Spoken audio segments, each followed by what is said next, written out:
So you're looking to get into Turnip28, you don't know what it is, or you do know what it is and you want to get things painted quick and fast. Well, this is the video for you, so stay tuned. I'm Peachy, and this is Peachy Tips.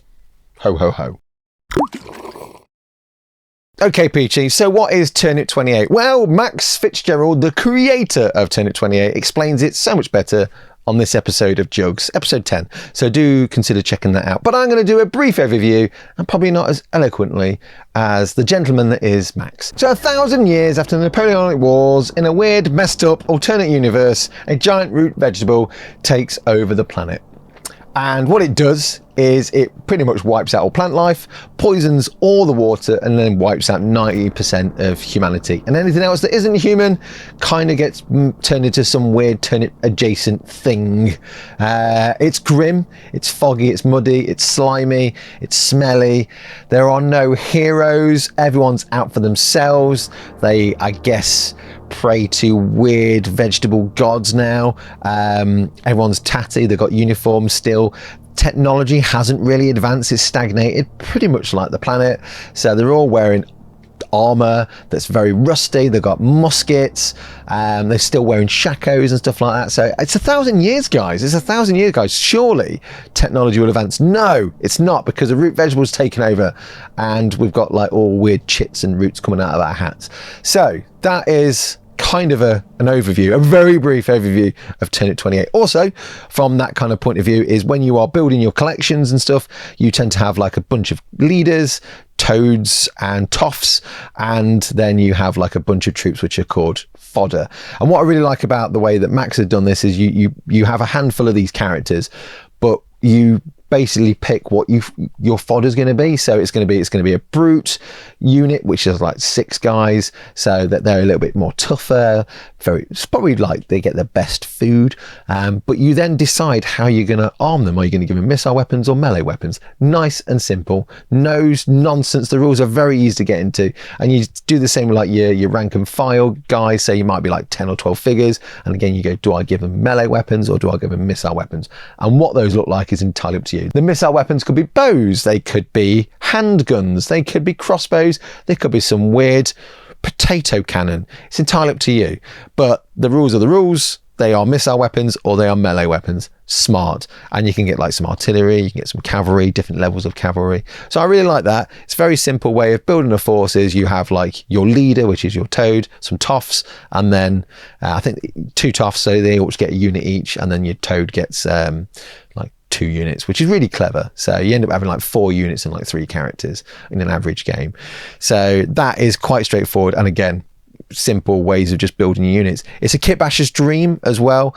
Very much like when I waffled on with Trench Crusade. Turnip's been around a lot longer. I got into it quite early on, or at least I built the odd thing, and I was aware of it in the early days when I saw it in COVID. But it wasn't until probably like a couple of years ago, Max reached out and said, oh, do you want to come to like one of the TurnipCon tournaments I'm going to do? I was like, yeah, that sounds great. So I built up a slightly bigger force, because I was just testing around with like sticking tufts on people's heads and like using Napoleonics and mixing them with medieval. I think that's the thing that really drew me in, is seeing like the Perry kits or like any historical kits where you get the medieval bodies and you stick like musket arms on them, or you get the Napoleonic bodies and then stick like medieval arms on them, and then play around with head swaps and stuff like that. I thought that was really cool. Then just sticking all these grass tufts to like roots and chits and stuff like that. I thought it was a really smart little visual aesthetic. So very, very, very nice, very into it. My faction is pretty much based off potatoes, so I've used lots of potato names like Bartlett, Maribel, that's I think the name of some of the characters. Then I have the Jersey Royals, I have the King Edwards. Makes them sound like actual official British Napoleonic regiments, but they're not, they're just potatoes. So that's my aesthetic, which is nice and simple. And I did like some like skirmishing troops, I did like some chod, and then obviously I did like some more elite guys as well, because I want to mix up. I did mean to do like some artillery and cavalry, but I'd never got around to it. So that's something for me to add to the collection. I also want to do other stuff as well, because these are potato based. I want to do beetroot based stuff and maybe carrot based ones. So yes, the beauty of Turnip28 is you go mad. You put what colours you want on, and then you just make them look like an icky, sticky mess, which is why I kind of want to do this video to talk about nice, simple ways of getting your models on the tabletop. Now, when I spoke to Max a few months back now, we were talking about like, oh, it'd be really cool because I want to do a video on Turnip. It's something I've been meaning to do, like a lot of videos, obviously, trying to ram them into the schedule. So this isn't sponsored at all. It's just something I really wanted to do. And I reached out to Max and he gave me some ideas of his thoughts of what he wants to see, because he wants it to be very easy entry when it comes to painting and like some really simple ways. He has his ideas on how he wants to show painting. I have my ideas and how I want to show painting. So I'm trying to like align the two together. But as an army painter, you know, I've got lots of shortcuts in my head. So that's kind of what I want to do here with this video, is pass on some of those principles. So if you have no skill in painting, you want to play Turnip and get that kind of vibe, that's the point really. And if you do have skill and you want to like relax a bit and not be so pressured by like, I'm a high-end Golden Demon painter, but I just want to paint some stuff for Turnip and not worry about it. Hopefully there might be some stuff here for you too. I don't know. Right, so what I'm going to do now is cover some really brief principles of painting Turnip 28. Couple of things. There's the visual textures you want to try and get across. So you want something that's a bit glossy and sticky. You want some stuff that's quite matte and dirty and drab. And then of course you want to add those extra textures, which could be things like the roots and stuff like that. So using things like the grass tufts, and those things alone, just all these different like slimy, gritty, slushy, muddy textures really helps lend itself and adds to that aesthetic. And you don't need to have much skill to do that. All you need to do is put some color in the right place here and there. I remember when I first got into the hobby, I had two sprays which was black and white. They're kind of the mainstay and what most people tend to get. So I'm going to focus my efforts on like, if you just had a black undercoat, let's start from there. And if you don't have a black undercoat, you can just hand paint these black or dark brown or whatever, then just carry on from where I move on from the spray. But I am going to spray this guy black. It's going to be a series of like overbrushes, dry brushing, really messy, slapping on some color, picking out the odd bright, vibrant, neat color that could be the tunic, or it could be like a scarf or a little shield or something like that. And then it's just adding washes and sticky, icky messes. So they're the things we're going to cover. And then I'm just going to do a little paint guide, which is getting the guy to a basic point, and then an add-on section which is like, let's do some freehand, because that's the other thing as well, is you can camouflage models really well with just like one thing on a model, and that could be like on their tunics you've done like a nice little key line that goes all around the base of the tunics, or it could be you've done like a little design at the base of like a shield, or like on their hat or something like that. And that's what people look at, and everything else is like, oh, it's a Turnip muddy mess, but oh, I like his hat and I like what you've done there. Oh, you've painted the carrot. Oh, that's cool. So that's the trick really, is drawing people's eye to like one or two things and camouflage and all the other stuff, because you don't really need to spend any time on like making the armor look anything more than just silver with a bit of mud on it. You don't even need to do anything with the leather work. It could just be black with a dry brush over it. It could be anything. So let's get cracking and paint some Turnip stuff. And the model I'm going to be using is one of the official Turnip 28 models as well. I could kit bash something, but I thought it'd be really nice to paint one of these guys because they are very nice models. They have a whole selection of heads, arms, backpacks, proper mix and match, very multi-pose. So yeah, I'm going to paint one of those. Looks fun. So the first thing I'm going to need is to get myself some brown. So what I'm going to do is get a big old brush, big old dry brush, wipe off on some tissue. Again, you can use whatever you want, wood, cardboard, anything that's porous that will just help remove some of that paint. So this is quite a heavy application of brown. It's going to stay black in some of those recesses, which is great. We're just going to make all those areas like the belts, the boots, satchels, anything I want brown. I'm just getting it pretty much base coated here. So it's a really good way of doing that. I mean, you could use brown spray if you had it, but I'm going with black because I'm not assuming people have that. Then what I'm going to do is get myself some leather brown. I'm just going to dry brush over the model slightly lighter than the previous one. And this is just going to highlight those areas, because at this point I'm not quite sure what I want brown and what I don't want brown. So it's really good for just making those choices for me if I change my mind. Now I'm going to add some colour to my model. So I'm going to go with a blue tunic. So I'm just going to blotch in some areas that I want blue. So the coattails at the back, the sleeves, that's really all there is on this model, to be fair. It's great. So yeah, just work your way around, get all those areas base coated, and apply a second coat if you need to. Then for my next colour, I'm going to go for some nice red. So that's going to be for the epaulets. That's going to be for the cuffs. He doesn't have any collar, so I'll just use his scarf or whatever. So I'm just going to whip my way around, picking out some bold colours. Again, I'm not being super neat here. I'm just blotching in where I can. It doesn't matter if it doesn't go all the way to the edges, because we'll be applying some washes as well. So just fill in where you can. Again, this is about just getting those colours placed, because it's going to be a messy dude, isn't he? He's going to be messy and grimy. And of course, I thought I'd pick out that scarf with a little bit of red as well. probably going to be the brightest colour on the model. Then anything that I want to be silver or metallic, I'm just going to go around and do that now because it's got its cool knight helmet on. So I'm just going to get that blocked out in silver. I'm going to do the breastplate as well. Again, be mindful not to be too stressed about going right to the edges, because with that brown underneath, it just looks rusty and dirty. So that's the other bonus of doing that all over brown coat, is if you don't get all the way to the edges, it just looks like dirt and grime. And then any little bits of detail on the musket, let's get those picked out as well. Again, not stressing about going all the way to the edge. I also decided just to make more use of that leather brown, so some areas here and there, I thought I'd just pick those out with a little bit more of the leather brown colour. So that's the bedroll, the little knee patch, and of course this little water canteen as well. Again, I just can make those choices now because I've got some colours blocked in. Then I'm going to get some grim black and I'll apply this over areas I want black. I mean, the Shako is a great example, so I'm just going to apply that all over it because it's quite a thinned paint. It runs around and does all the things you need to. But it's also great because it doesn't just look like dark brown, it still looks like black. I'm also going to pick out the shoes. Also noticed here as well, I forgot he's got like a little bit of armour there, so I'll pick that in a moment or two. And of course his little ammo box at the back, get that picked out. And I'll quickly tidy up that little bit of armour I forgot. And of course he's got some carrots on his rucksack, so I thought I'd quickly put those out with some lava orange. Might need a couple of coats though. And then just quickly pick out his Shako plate with a bronze colour. You don't have to, I just wanted to.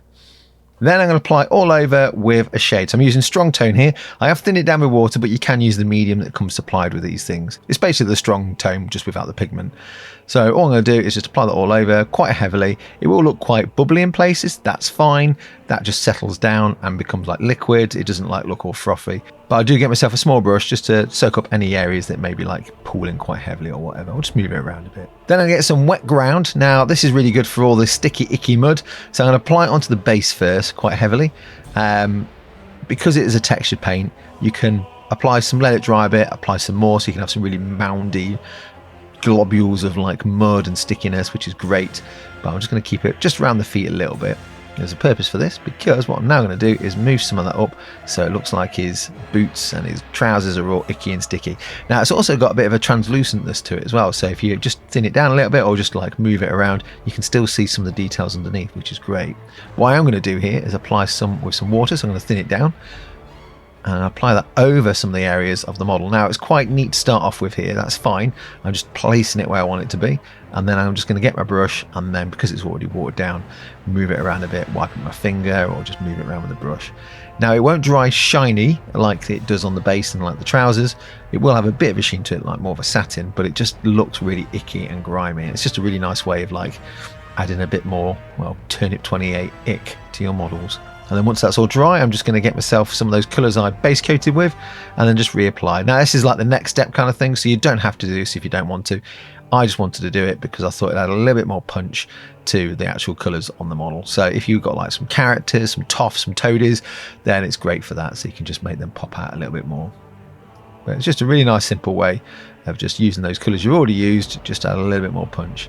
But to be honest, it looked fine beforehand for all your rank and file.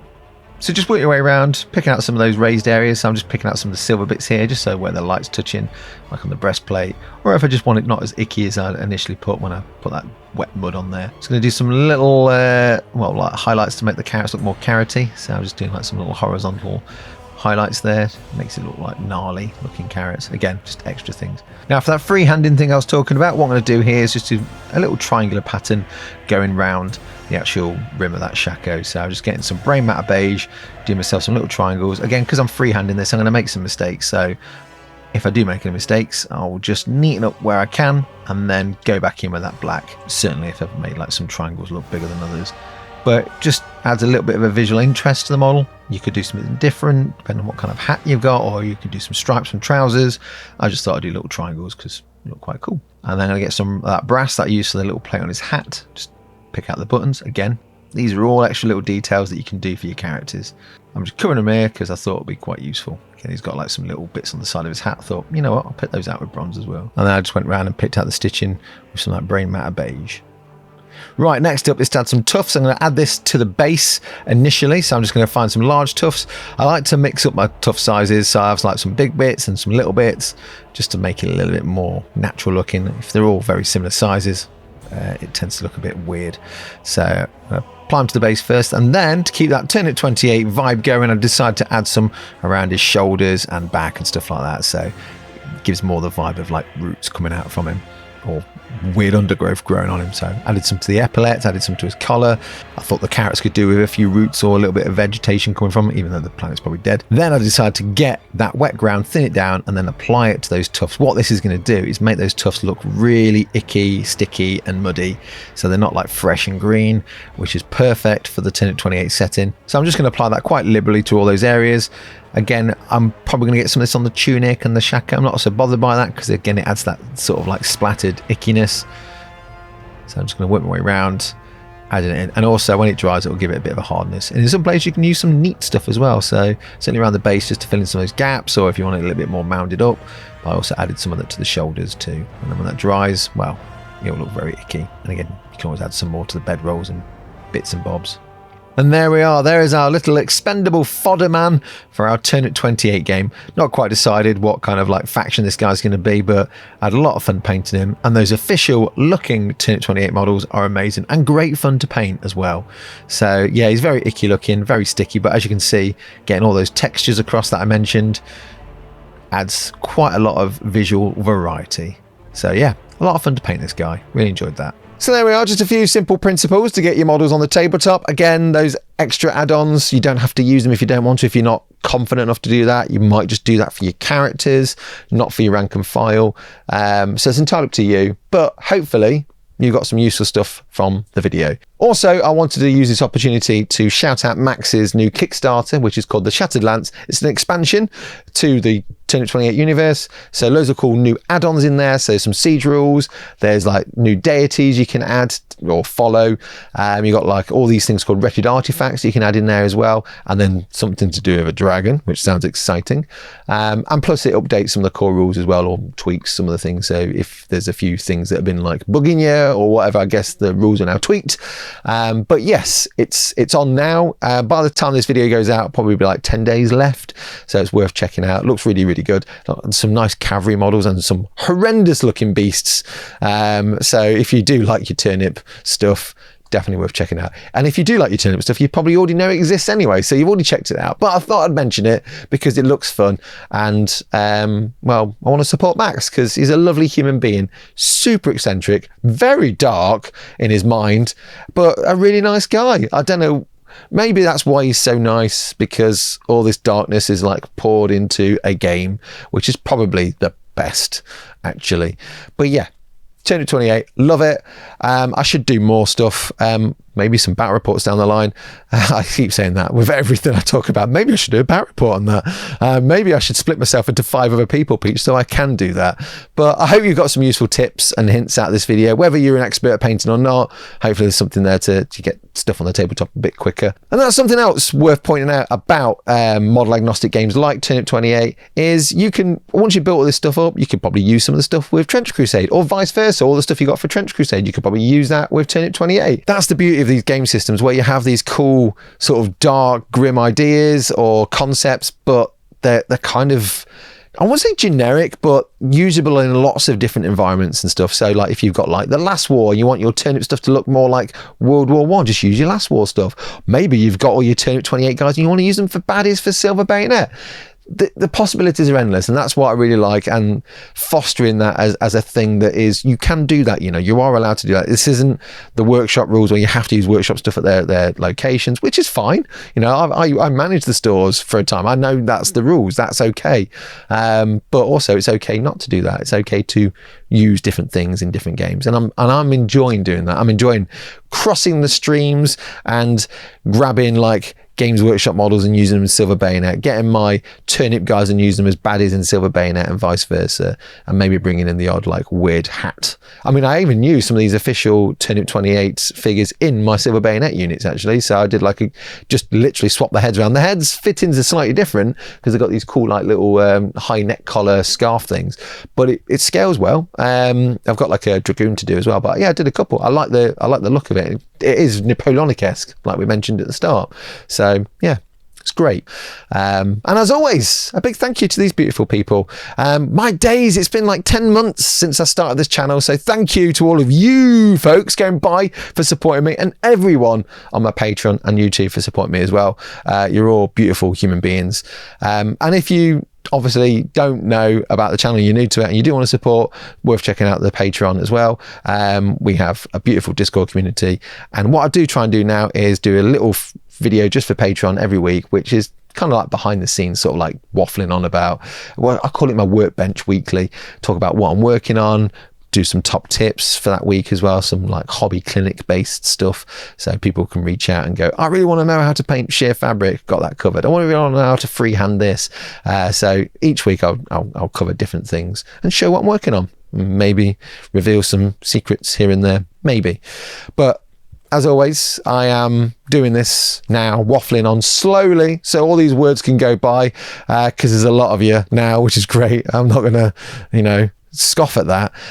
But talking of scoffing, Christmas is around the corner. Merry Christmas to you all, or however you're going to celebrate your holidays, whether that is just chilling at home, playing, I don't know, first person shooters or Total War or war games, or you might want to do some solo war games, maybe. I don't know. Maybe a bit of Stargrave, maybe a bit of Frostgrave. Who knows? But yes, I love you all. Merry Christmas. Eat lots, but be healthy. And just have a great time. And I'll see you soon. Maybe. Definitely. See you in the new year.